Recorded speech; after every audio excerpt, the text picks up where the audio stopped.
இன்னைக்கு எங்கள் வீட்டில் என்ன சாப்பாடு தெரியுமா?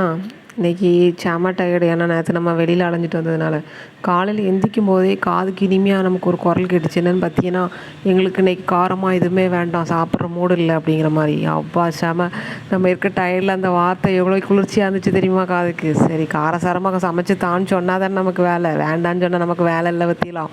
அதனால் என்ன பண்ணேன், பெசாங்காட்டி வெறும் சோத்தை பொங்கிட்டு கடையில் போய் ஒரு 4 பாக்கெட் தயிரை வாங்கிட்டு வந்து விரவியாச்சு. விரவி என்ன தான் தயிர்னாலும் அப்படியே சாப்பிட முடியாதுல்ல. அது நம்ம வீட்டில் கருவேப்பிலை வேறு நிறைய கிடந்தது.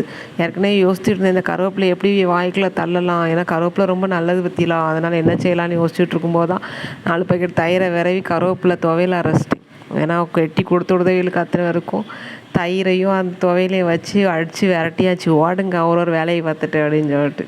இது நமக்கு போட்ட கடுங்காப்பி தானே. நமக்கு கடுங்காப்பி இல்லைன்னா நமக்கு அன்றைய பொழுது போகாது. ஆனால் ஒரு நேரம் தயிர் சாப்பிட்லாம், 2 நேரம் தயிர் சாப்பிட முடியாது, என்னால் முடியாது. அதனால் நான் என்ன பண்ணுறேன், நமக்கு தெரிஞ்சதெல்லாம் இந்த மொட்டைப்பருப்பு சாம்பார் தான். ஏன்னா துவையலுக்கும் மொட்டைப்பருப்பு சாம்பாருக்கும் செமையாக இருக்கும். அதில் ஒரு அப்பளத்தை பொரித்து வச்சுக்கிட்டோம்னா அதை விட மிஞ்சி நமக்கு வேறு எதுவுமே கிடையாது. இதெல்லாம் பார்க்க தான் சிம்பிளாக இருக்கும், ஆனால் பார்த்தீங்கன்னா டேஸ்ட்டு அப்படியே நாக்கில் நிற்க மணிக்கு இருக்கும். அவ்வளோ நல்லாயிருக்கும்.